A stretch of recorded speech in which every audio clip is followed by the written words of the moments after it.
Hey guys, welcome back to another raid video. We're looking at Stag Knight. So my last raid video, I was trying to improve my Fire Knight team because my run times were really slow. There was a tournament, so I was mixing and matching different heroes to try to lower my times. And I threw Apothecary in there. He dramatically lowered my time. And then I mentioned that I wanted to try Stag Knight out. So I've got him leveled up. I've tried him out. And he is phenomenal. He's helped my runs. I will say this, there's other champions that you can use in Fire Knight, but for what I was looking for, this guy was perfect for what I was looking for. So I'll quickly go over his skills, how I have him geared up, his masteries.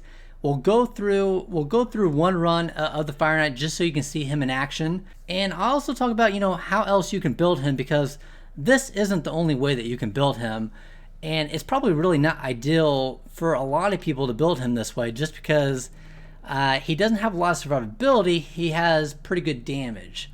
So for his skills here, his A1 is going to have a chance to place the large version of the decreased speed debuff. So when we're talking about the Fire Knight, this is really helpful for me because it gives me extra chances to overlap the boss.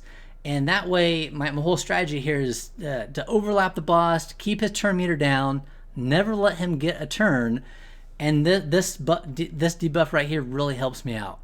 So his A2, this is what I was really looking for. I have Madame Ceres, but she is my arena champion, and I can't really play around with her. I have her built kind of ideal for arena, and anywhere else, she's just going to have to do what she does. This skill here allows me to build more of a DPSer along with the crucial debuffs that I really want. So we got the large version of the decreased defense and the decreased attack, AoE, and it's a 2-turn debuff, and we can get this down to 3 turns. So one of the best skills in the game, very strong. I do like Madame Ceres better, but this is a really good skill. This passive here, they really need to change this. It's just, man, he has such a strong, good kit. And when you get to his passive, it's just kind of a letdown, I think. I don't really care about this passive. So for his masteries, I'll just quickly show you what it is. I'm not going to go over everything, but I do have him 100% crit. So I did get the crit damage here. And I did have a chance to extend the debuffs and the extra 5% because I want 100% on that AoE. For whatever reason, I don't know why, but they put this at 95%. I mean, he is an epic. It is a really good, strong skill, but I don't know why they would put that at 95%. So I did go ahead and get that mastery there. And then other than that, I just kind of, got him some damage, got a turn meter increase here. Pretty standard setup, nothing out of the norm. For his gear, I was really focusing on getting his speed up, getting his crit and crit damage up, and then getting the accuracy that I need. So overall stats here, I got 224 speed. I tried to get this lower to 100%, but I just couldn't find the right combinations of gear that it wouldn't hurt me in other areas. So he has 106% crit, got some decent crit damage there, and then we want the accuracy for that AoE debuff and also for that A1. Other than that, I mean, he doesn't really have strong survivability, but in my faction wars, I do have Raglan, so she can revive a lot of people really quick. So I'm hoping that I can get by with this for now. I'll go through here just so you can see kind of the gear here, what I have.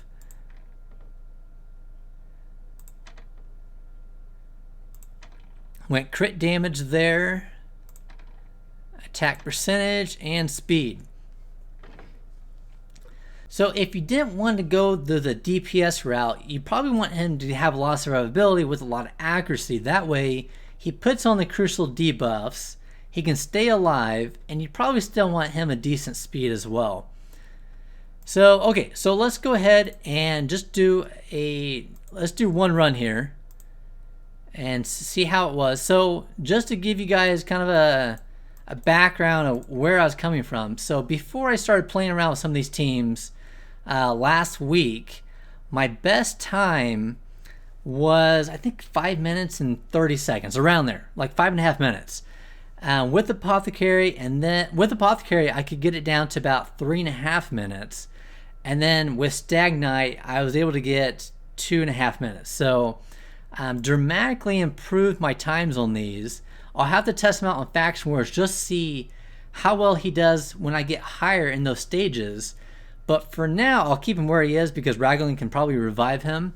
But I might have to tweak him if I want to utilize him in the higher rounds of Faction Wars. So yeah, so we got a lot of speed here. And yeah, we'll just quickly go over this and see what we got. Okay, so pretty much, I talked about this in my other video when I was playing around with different compositions. Pretty much, we got Apothecary and Martyr that are really fast because I have them in my clan boss setup, and so they just have a lot of speed in general. I'm trying to think here. I think Cold Heart might be the only one that is below 200 speed. I could be wrong, but I'm pretty sure everyone else is definitely above 200 speed. Just because I want to get a lot of turns in when I get to the boss, I want to be able to keep his turn meter down. So Stag Knight, I mean, look here, that was 25 and 26. So his A1 hits 2 times.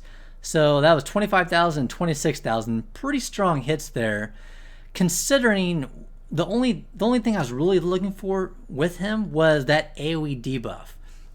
So the fact that he can dish out decent damage, I mean, he's not like the best damage dealer that you can get, but just the fact that he can get those debuffs as well, pretty strong champion for Fire Knight.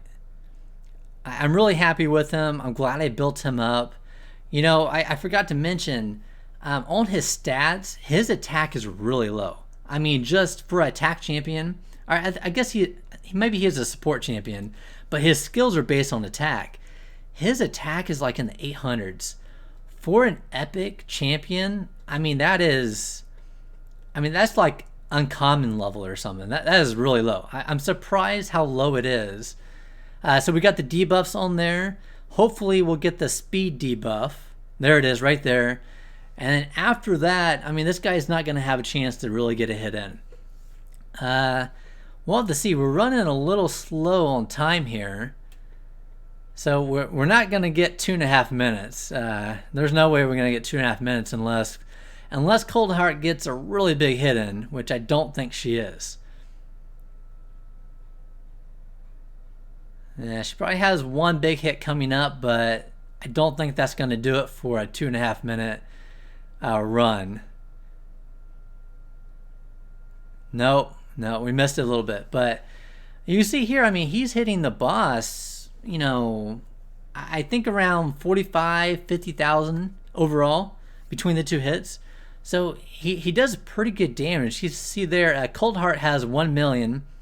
I think actually that's a little bit on the low end. Sometimes when I see his damage, it's closer to about 1 million, similar to about Cold Heart. So we got 2 minutes and 39 seconds, not bad. He puts on the crucial debuffs, does pretty good damage. And when you're talking about Faction Wars, he'll do good on Faction Wars too, just because of that debuff. So if you guys haven't built him up, try him out. I think, you know, I sat on him for quite a while, just because, you know, his stats weren't ideal for what I was looking for. But when you talk about that AoE debuff, I mean, it's hard to come by when you get that skill like that. So anyways, hopefully you guys enjoyed that, and I'll talk to you guys later.